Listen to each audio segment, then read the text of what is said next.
Tout est tombé comme un château de cartes. Tous les arguments sont tombés. Tout ce qu'espérait le gouvernement, il espérait quoi au début? Il s'est dit, l'inflation, le pouvoir d'achat va faire que les gens vont être résignés. Ils vont pas pouvoir perdre 1 ou 2 journées de salaire. Mais même si le gouvernement passe en force, qu'il va y avoir après, parce que tu peux pas quand même passer une loi contre 70% de la population, c'est pas possible. C'est pas possible, il va y avoir des conséquences énormes.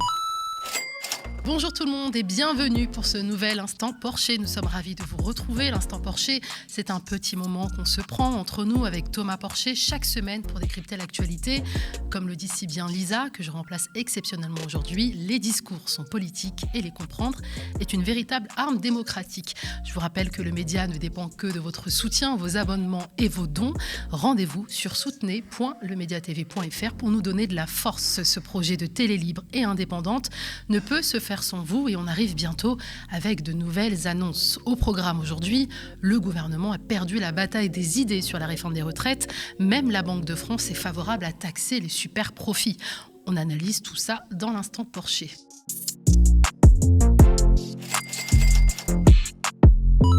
Réforme des retraites, c'était l'acte 5 hier, jeudi 17 février, tandis que les débats se poursuivent à l'Assemblée nationale dans un climat toujours très électrique. Cela fait plus d'1 mois que la réforme a été présentée par le gouvernement et il n'arrive toujours pas à se désembourber. Sur ces 200 000 personnes qui auront une pension meilleure grâce à la réforme que sans la réforme, un gros tiers aura une revalorisation supérieure là aussi à 70 €. Et quand on me dit mais combien, grâce à cette réforme, vont passer le cap des 85% du SMIC ? On a une prévision, elle m'est arrivée hier soir, 40 000 personnes de plus chaque année passeront le cap des 85% du SMIC grâce à cette seule réforme. Nouvelle feuille de conduite pour la Macronie, on ne parle plus des 1 200 € bruts, mais de revalorisation. On n'a jamais dit que nous allions donner 1 200 € à tout le monde. On a toujours dit qu'il allait y avoir 1 800 000 retraités qui allaient avoir leur retraite revalorisée. Justement, après avoir écouté les remarques qui nous ont été faites, débat, on voit bien ce qui se passe.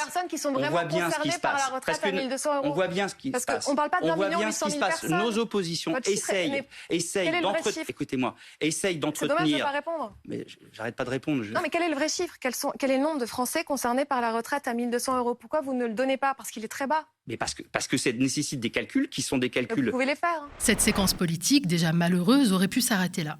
Mais non. Jérôme Guedj, député du Parti socialiste, est allé vérifier ces nouveaux chiffres au ministère. Il raconte « Le directeur de la Sécurité sociale m'a répondu avec franchise.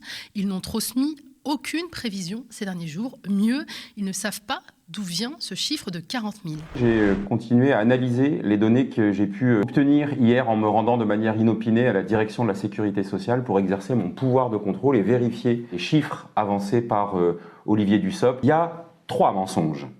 La première des choses, c'est qu'il dit que les prévisions, il les a eues hier soir. Or, à la direction de la Sécurité sociale, on m'a dit que rien n'a été transmis ces derniers jours au ministre et que les informations qu'il utilise, il les avait depuis la mi-janvier. Le deuxième mensonge, c'est qu'il dit qu'il y a 40 000 de plus chaque année. Eh bien, en 2024, ce seront uniquement 13 289 personnes qui bénéficieront de cette revalorisation maximale de 100 €. Puis surtout, le troisième mensonge, la troisième approximation, c'est que le chiffre qu'utilise le ministre, c'est de dire le nombre de gens qui ont obtenu la revalorisation maximale de 100 €. Mais ça ne dit pas le nombre de gens qui réellement dépassent les 1 200 € ou ont les 1 200 €. Le député a donc confronté Olivier Dussopt à ce qui s'apparente à un nouveau mensonge. C'était à l'Assemblée nationale. Je n'en tire rien de ce que j'ai dit. Monsieur Isaac Sibyl vous l'a dit, je travaille avec mon cabinet, je travaille avec une multitude de services. Je n'ai pas à rendre de compte ni sur les canaux, ni sur la manière dont je fais les prévisions. Et si vous aviez lu le député Isaac Sibyl vous a répondu. Et par ailleurs, si vous souhaitiez avoir ces renseignements, vous aviez, comme vous l'avez dit, qu'à ouvrir l'étude d'impact. L'élu avait déjà confié ses interrogations et ses incompréhensions à l'AFP dans ces termes. Nous ne trouvons des réponses ni dans l'étude d'impact faite par le gouvernement, ni dans les retours des ministres, malgré nos demandes répétées. Olivier Faure, le président du groupe socialiste à l'Assemblée nationale, a également communiqué sur les éléments découverts par Jérôme Guedj et nous apprend ceci. Les femmes payent 60% du coût de la réforme, 11 milliards sur les 18 milliards économisés sur le dos des retraités. Augmentation d'un tiers du nombre de femmes qui voient le bénéfice de trimestres supplémentaires pour maternité effacé à cause des mesures d'âge.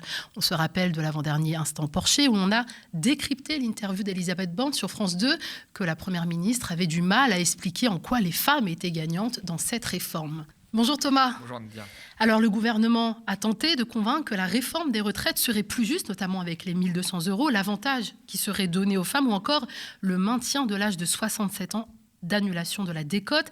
Ces arguments, on l'a vu, ont été démontés par des économistes, des journalistes ou même des élus. Le gouvernement semble avoir perdu la bataille des arguments. Peux-tu revenir sur ces dernières semaines de débat ?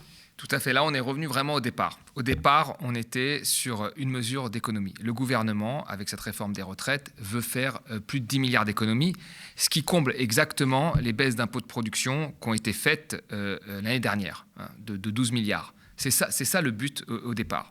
Alors au départ, comme c'était difficile à dire de cette façon-là, on nous a dit on fait des économies pour financer la recherche et l'éducation. C'est ce qu'avait dit Emmanuel Macron dans son avion face à un journaliste. Et puis ils se sont dit ça passe mal. Bruno Le Maire avait dit la même chose sur Inter et ça passait mal. Donc ils se sont dit en fait on fait cette réforme pour sauver le système de répartition. Et puis ça n'allait pas aussi. L'opinion était majoritairement opposée à la réforme des retraites. Donc il a fallu donner quelques gages pour dire qu'on bougeait. Et les gages c'était essentiellement quoi ? C'était alors les 1 200 € qui ont été vendus d'une manière parfaitement mensongère. Et là, ça a été débunké dans tous les sens. Mais on nous a dit que ça concernait au début 40% des retraités au minimum retraite, à peu près, c'est ce qu'on nous disait. Sur les 40% qui sont en réalité plus de 5 millions, à la fin, c'était 1,8 million qui pouvaient en bénéficier. Mais ils ne bénéficient pas d'une retraite à 1 200 €, mais d'un ajout qui pouvait aller de 10 € et qui serait de 50 € en moyenne, mais qui ne le ferait pas atteindre 1 200 €. Tout est tombé comme un château de cartes. Tous les arguments sont tombés. L'argument, et tu l'as bien dit, sur l'égalité homme-femme, le fait que cette réforme profitait plus aux femmes, on voit que c'est faux. Et puis après, il y a l'âge de 67 ans sans décote. On nous dit, à 67 ans, vous partirez sans décote. Donc les gens pensent qu'on part avec une pension pleine, ce qui est faux. On n'a pas effectivement de décote et de surcote, mais on a la pension qui est toujours calculée en fonction du nombre de trimestres validés sur la durée légale de cotisation qui augmente. Et donc, comme le dénominateur augmente, l'ensemble des pensions vont diminuer. Donc on partira à 67 ans avec des pensions encore plus faibles que celles d'aujourd'hui. Donc tous les arguments, les uns après les autres, ont été débunkés principalement par des journalistes et des économistes, plus que par des élus par ailleurs. Et donc le gouvernement aujourd'hui, il est très mal à l'aise sur les plateaux de télévision parce qu'il ne peut plus défendre sa réforme. Et comme il ne peut plus défendre sa réforme, qu'est-ce qu'il fait ? Il veut la faire passer rapidement en se tournant vers l'Assemblée et en essayant de faire des alliances avec la droite. Alors maintenant que le gouvernement a perdu justement la bataille des idées, quelle est sa stratégie ? Sa stratégie, c'est justement de faire ça, de faire en sorte que ça passe rapidement. C'est pour ça que là, à gauche, il y a un débat là-dessus. Le gouvernement, il veut que ça passe rapidement. Parce que plus il attend, plus des gens au sein de la majorité, LREM, doutent, parce qu'ils ont des remontées de circo où des gens leur disent que là, vraiment, ils se disent, c'est peut-être un peu dur, pourquoi la faire passer maintenant ? Les LR, ils sont de plus en plus difficiles à marier, alors qu'au départ, les LR, quand même, Valérie Pécresse, elle voulait une retraite à 65 ans, elle. Donc normalement, c'est dans leur lignée, leur ligne de pensée. Et là, ils ont du mal aussi. Donc plus ils attendent, plus les gens se rendent compte que cette réforme, elle ne va pas servir à grand-chose et que, électoralement parlant, ça peut être dangereux. Macron, il n'a rien à perdre, mais les autres, ils ont beaucoup à perdre, même Édouard Philippe. Donc il faut la passer rapidement. Et donc il faut aller très vite à l'article 7 et 8, qui sont l'article concernant l'âge et l'article concernant le nombre de trimestres, la durée de cotisation. Le problème, c'est que là, il y a deux visions à gauche. Il y a une vision qui dit, non, il faut continuer à faire des amendements parce qu'il faut jouer la montre, parce que plus on joue la montre, plus on engrange des soutiens et de la mobilisation, et plus en fait, de l'autre côté, ça tombe. Et puis d'autres qui disent il faut négocier rapidement, aller directement à ces articles et les faire voter parce qu'il y a une chance que ça passe pas au vote. Mais on n'en est pas sûr. Donc le débat aujourd'hui, il est tourné vers l'Assemblée parce que le débat de l'opinion publique, en fait, a été complètement perdu par la majorité. Et cette semaine de débat a été vraiment marquée par de vives polémiques où la NUPES a été la cible d'attaque et elle a aussi donné des coups. On pense aux milliers d'amendements déposés, au mot assassin balancé par le député Aurélien Saint-Houlou, ministre, ou encore à la photo de Thomas Porte posant le pied sur un ballon à l'effigie de Dussopt. Qu'est-ce que tu penses de ces controverses, Thomas ? Heureusement que la NUPES est là à l'Assemblée. Heureusement qu'ils font des amendements. Ils jouent le jeu et ça, ils savent le faire et c'est très bien. Ils portent aussi la voix de ceux qui sont contre, on voit bien dans les commissions, etc., en pointant le doigt sur des choses hyper intéressantes. Ce qu'a fait Rachel Keke, la sortie qu'elle a fait est extrêmement bien. C'est du concret, c'est de l'opposition, c'est sur du vécu. On n'est pas là pour faire le buzz, on fait une sortie qui est intelligente et qui ne peut que convaincre. Après, moi, il y a beaucoup de sorties où je me demande, par exemple la photo de Thomas Portes, qu'est-ce que ça apporte au débat ? Finalement, ça apporte quoi au débat ? Parce que quand on connaît le monde médiatique dans lequel nous vivons, parce qu'on est très conscient de ça, une photo posée sur Twitter va créer combien de débats polémiques chez Pro ou ailleurs où on va débattre de ça, est-ce que c'est bon, est-ce que c'est pas bon, on va parler de la personne, mais à quoi ça sert finalement ? C'était bien plus puissant ce qui s'est passé sur les 1 200 €. Les 1 200 €, le travail qu'ont fait des journalistes, Dan Israël, d'autres, ce qu'on a fait ici aussi, et ce qu'a fait Zemmour, qui est arrivé au top du top sur Inter en balançant ça et qui a fait que tout s'est effondré. Bon, bah là, ça a eu un impact réel, concret, ça fait avancer le débat. Les polémiques sur la photo ou le mot, bon, après, on est dans un échange parfois virulent, on peut sortir un mot assassin comme ça, et on a le droit de laisser la présomption d'innocence. Peut-être que... Mais voilà, mais sortir des mots comme ça, est-ce que ça fait avancer le débat ? Je ne crois pas. Mais on est dans cette ère-là politique où on cherche à faire le buzz, et il faut savoir à un moment si on représente finalement ceux qui nous ont élus ou si on se représente soi-même. Alors jeudi dernier, il y a moins de monde dans les rues, mais on a l'impression que la mobilisation ne faiblit pas, contrairement à ce qu'on entend dans les médias mainstream. Ces manifestations répétées ne suffisent pas à faire reculer le gouvernement. Le mouvement se concentre surtout sur le 7 mars avec des appels aux grèves reconductibles et sur le blocage du pays en appelant, et là je cite l'intersyndicale, mettre la France à l'arrêt. Alors c'est plutôt historique au vu du large spectre intersyndical mobilisé. Qu'est-ce que tu en penses, toi ? Oui, c'est une première. Il faut le dire, c'est une première. Là, que la CFDT appelle au blocage du pays, c'est une première. Mais moi, je pense qu'il faut voir déjà qui est responsable de ça. Parce que tout le monde est impacté par un blocage. En 1995, il y a eu un blocage majeur d'1 mois. Qu'est-ce qui a fait que le gouvernement a cédé ? Ce n'est pas parce que le blocage l'impactait. Les gens du gouvernement ne sont pas impactés par un blocage. Emmanuel Macron, Borne, dans leur vie de tous les jours, ne sont pas impactés par un blocage, contrairement à la majorité des Français. Ce qui a fait qu'en 1995, Juppé a cédé, c'est que c'est le patronat qui lui a dit « il faut arrêter là ». L'impact est trop fort. Si on dit la vérité, quand il y a un blocage, les premiers qui se font impacter, ce sont les petits, les artisans, etc., les commerçants qui, eux, se font impacter très fortement. Les salariés aussi, qui perdent des jours de... Et puis après, ça monte. Et au bout d'un moment, le patronat dit au gouvernement, il faut lâcher prise. Le prix à payer est trop fort. Et le gouvernement veut arriver à cette étape-là.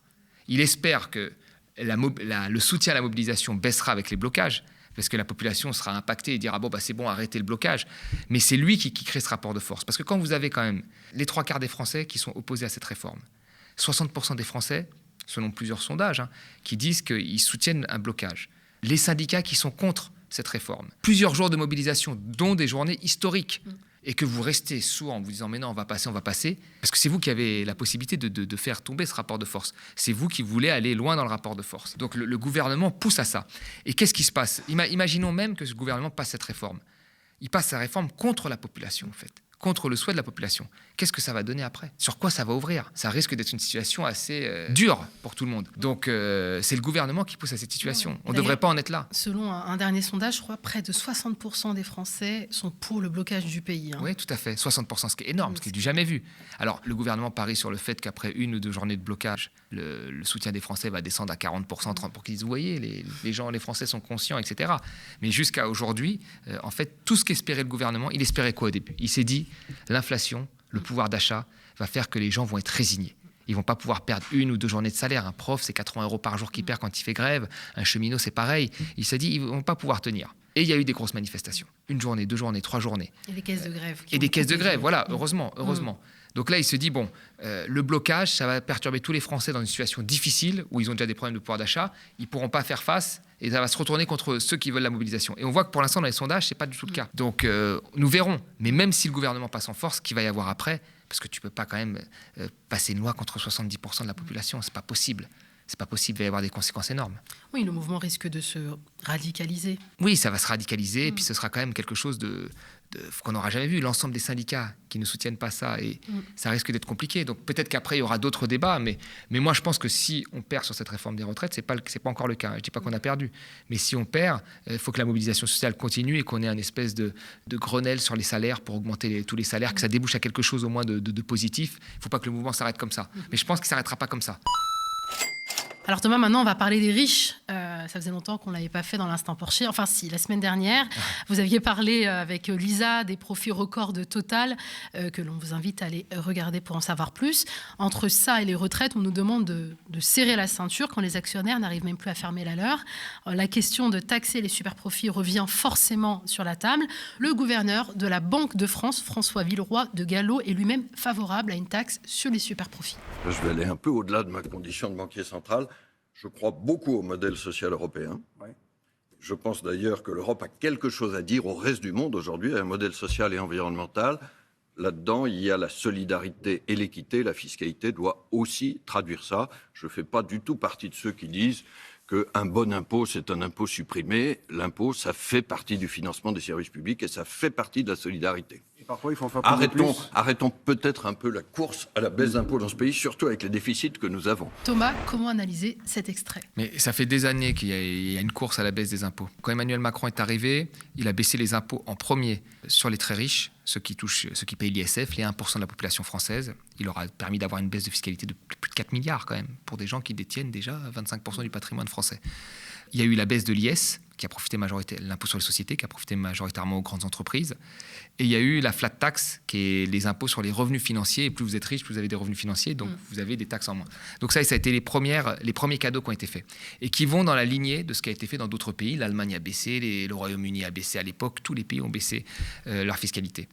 Et au bout d'un moment, là, on sort de la crise du Covid, où il y a eu le quoi qu'il en coûte dans tous les pays. Il y a eu des plans de relance, soutien de l'activité.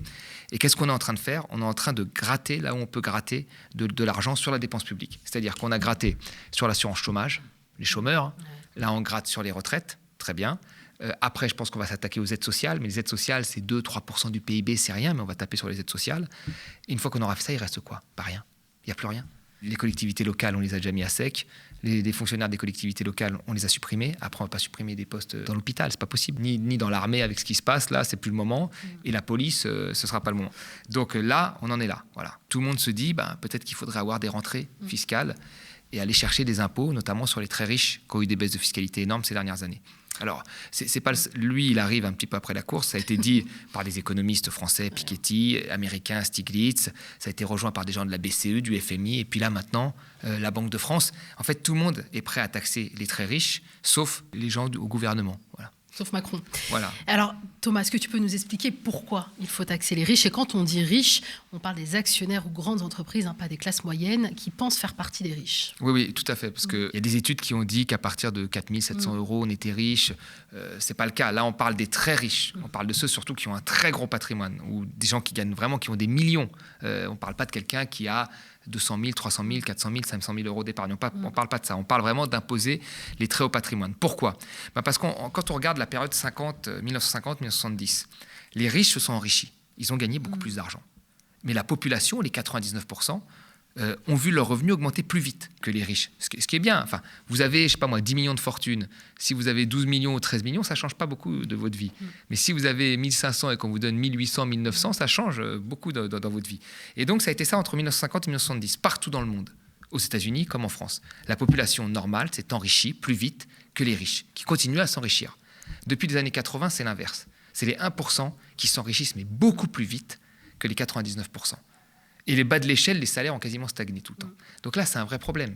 Et quand on dit qu'il faut taxer les riches, c'est juste faire en sorte les conditions, l'organisation du marché du travail, l'organisation de l'entreprise avec la logique actionnariale, le fait qu'aujourd'hui, un patron gagne de l'argent en fonction de ce qu'il donne aux actionnaires, ce qui n'était pas le cas entre 1950 et 1970. Le fait que les actionnaires reprennent 80% des profits, ce qui n'était pas le cas avant. Avant, ils récupéraient 35-40%. Tout ça a fait que des gens sont devenus très, très, très, très, très, très riches. Comment tu fais aujourd'hui pour faire en sorte que ce soit mieux réparti ? Si soit tu changes le système, tu peux, il faut le faire. Moi, je crois qu'il va falloir à un moment revenir sur la logique actionnariale, sur la finance, la prédominance de la finance sur l'économie réelle, etc., sur le fait qu'il faut encadrer les salaires, parce que dans une entreprise, le salaire moyen et le salaire du super patron, il doit y avoir un facteur 40, comme c'était le cas avant. Pourquoi un facteur 300, 350 ? C'est pas possible, ça. Donc, il faut revenir à ça, et puis après, il y a la taxation.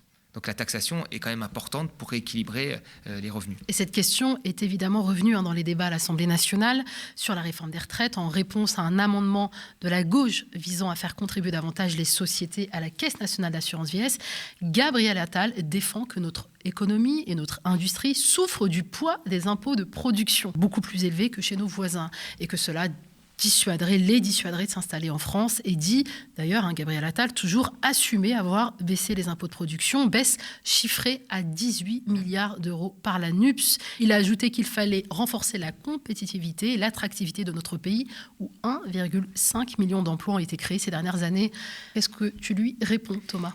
Je lui dis la première chose, c'est que le pays qui a le plus d'impôts de production, c'est la Suède. C'est pas un désert industriel, non mais c'est vrai. Et puis que chez nous, il y avait aussi autre chose. C'est qu'il y avait des impôts de production, c'est vrai, mais il y avait beaucoup de subventions à la production, ce qu'il n'y avait pas, par exemple, en Allemagne. Et quand on prenait les impôts et les subventions de la production, on était quasiment au même niveau que nos voisins européens. Là, on a supprimé les impôts, j'espère qu'on a supprimé les subventions, je ne pense pas. Donc ça veut dire que les entreprises sont très aidées sans payer d'impôts. Non, le problème, le problème de la France, ce n'est pas qu'un problème de fiscalité. Et d'ailleurs, les investisseurs, quand ils venaient en France, ils venaient pour les infrastructures, pour le niveau de la main-d'œuvre. La fiscalité, c'était un élément à part. Il n'y a pas que ça. Il y a beaucoup de pays qui, pour attirer des investisseurs, baissent leur fiscalité et les gens ne viennent pas. Et d'autres pays qui ont une fiscalité beaucoup plus compliquée, comme la Corée du Sud, et qui attirent les investisseurs parce qu'il y a du dynamisme, il y a des gens compétents, etc. Donc tout n'est pas une question de fiscalité. Et puis après, sur les 1,5 million d'emplois, c'est très bien, l'économie repart. Il faut voir quand même que ce qui est assez marrant, c'est que après la crise de 2008, nous avons perdu exactement 1,5 million d'emplois que nous avons récupéré quasiment en 10 ans. Donc là, je sais très bien qu'eux, ils pensent que c'est très bien, c'est grâce à eux qu'il y a eu 1,5 million d'emplois en plus créés, mais c'est surtout un effet de rattrapage avec la crise que nous avons eue. Alors toujours dans le cadre de ces débats et amendements autour de la réforme, la semaine dernière a eu lieu l'examen des amendements relatifs aux recettes du système de retraite. Alors on vient de voir, la NUPS a proposé plusieurs pistes de financement pour éviter le report de l'âge légal, comme le fait de doubler la contribution sociale de solidarité des retraités ou encore la taxation des fonds de pension ou les dividendes. Ce à quoi le gouvernement répond vouloir un système de retraite basé sur le travail et les cotisations et non les dividendes. Fabien Di Filippo, député LR, a rétorqué que cette litanie d'amendements de taxes aura au moins un mérite, c'est de nous montrer le danger économique que constitue aujourd'hui la stratégie économique de la gauche. Sur l'amendement ISF, il a été rejeté en bloc par la droite et la Macronie, tandis que le RN s'est abstenu. Il avait déjà voté contre son retour en octobre dernier. Comment tu analyses cette séquence, Thomas ? Alors déjà sur l'ISF. L'ISF, c'est intéressant parce que Macron avait dit lui-même pourquoi il a réformé l'ISF. Il s'est dit, je réforme l'ISF pour que ceux qui aient des revenus financiers ne payent plus d'ISF. Donc en fait, celui qui a un appartement ou 2 appartements, qui a 1,5 million, lui, il paye l'ISF, alors qu'il a quelque chose d'immobile. Et celui qui va avoir, 20 millions de fortune, qui a 90% de sa fortune, qui sont des placements financiers, lui, il ne paye plus d'ISF sur ses placements financiers. C'est hallucinant. Et Macron, il s'est dit, cet ISF que les gens ne payent pas, ils vont le réinvestir. À l'époque, les économistes atterrés avaient dit qu'ils n'allaient pas le réinvestir, ils allaient juste acheter des actions, en fait, sur le marché secondaire, ce qui ne profite pas à l'entreprise. Donc, ils allaient alimenter plutôt la spéculation que l'investissement. Il y a aujourd'hui plusieurs rapports de France Stratégie qui montrent que la réforme de l'ISF n'a pas créé d'investissement. France Stratégie, c'est un organisme gouvernemental qui suit finalement les impacts des mesures fiscales qui ont été prises par Macron. Et la plupart des économistes, en plus, ont soutenu souvent Macron. L'ancien directeur, Pisani-Ferry, était un des soutiens de Macron. Donc, je veux dire, on est loin d'un groupuscule d'extrême gauche. Et eux-mêmes ont dit que ça n'avait pas créé d'investissement. Et Macron avait dit, je reviendrai là-dessus si ça n'a pas les effets escomptés. Ça n'a pas eu les effets escomptés et personne ne veut revenir dessus. Donc, c'est typiquement un cadeau qui a été fait aux plus riches. Et on voit bien là le jeu du RN, qui se dit toujours social, parce que social, on le met à toutes les sauces. Le RN, c'est un modèle économique très libéral, et contre l'immigration, un peu comme l'ensemble de l'extrême droite, que ce soit en Europe ou aux États-Unis. Maintenant, sur l'ensemble des amendements qui ont été mis en place. En réalité, la retraite, là où on pourrait prendre le gouvernement à ses propres mots, quand il dit « le système de répartition, c'est les salaires et les cotisations », il a raison. Dans ce cas-là, augmentons les salaires. Si vous augmentez les salaires demain, si on augmente les salaires fortement, vous avez plus de rentrées. Et vous financez le système de retraite. Tout ce qui va sortir en fait du système de retraite pour payer les pensions retraitées, ça on peut l'évaluer facilement. Et on voit, il n'y a pas de problème là-dessus. C'est le corps qui le dit, il n'y a pas de problème d'explosion. Les rentrées, c'est plus difficile à évoluer parce qu'elles dépendent de quoi ? elles dépendent des postes qu'on va créer, par exemple dans l'éducation, la petite enfance, l'hôpital. Elles dépendent des niveaux de salaire que l'on donne. Si on donne plus de niveaux des salaires plus élevés, on a plus de rentrées, on a plus de cotisations. Donc on devrait prendre le gouvernement et dire pourquoi dans vos prévisions, vous supprimez des postes de fonctionnaires. C'est ce qu'ils font. Pourquoi vous gelez les salaires des fonctionnaires? Pourquoi vous ne voulez pas augmenter les salaires alors que Bruno Le Maire a dit qu'il fallait tout le temps augmenter les salaires? Faisons une prévision type corps avec augmentation des salaires, avec revalorisation du salaire des fonctionnaires et avec création de postes dans la petite enfance, l'éducation et l'hôpital. Et là, il n'y a plus de déficit, c'est fini. Donc vous voyez, il faudrait les prendre au mot plutôt que d'aller faire des trucs, ce qui est aussi utile. Mais là, si on les prend au mot, on a la réponse. Merci beaucoup Thomas pour ton précieux éclairage. Merci également à vous qui nous regardez derrière vos écrans. Sachez chez vous que cela fait 5 mois que nous tenons le défi d'être diffusés en 24/7 sur YouTube et Dailymotion. Nous avons coutume de dire ils ont des milliards, mais nous sommes des millions. Qui dit information indépendante dit besoin de vous. Le média, votre média, ne dépend que de votre soutien, vos abonnements et vos dons pour être pérenne et tenir dans la durée, pour faire vivre toute l'équipe que vous ne voyez pas et qui travaille d'arrache-pied pour vous offrir de l'info indépendante. Nous avons absolument besoin de vos abonnements à partir de 5 € par mois ou encore de dons réguliers pour ceux et celles qui le peuvent. Rendez-vous sur soutenez.lemediatv.fr. Ce projet de télé libre et indépendante ne peut se faire sans vous et on arrive avec de nouvelles très vite. Chaque geste compte. Vos j'aime, partages et pubs autour de vous sont également indispensables. Nous sommes ravis de décrypter l'actualité avec Thomas et vous chaque semaine. Merci toujours de nous suivre pour tous vos commentaires et pouces en l'air sous la vidéo. Et on vous dit à la semaine prochaine avec Lisa.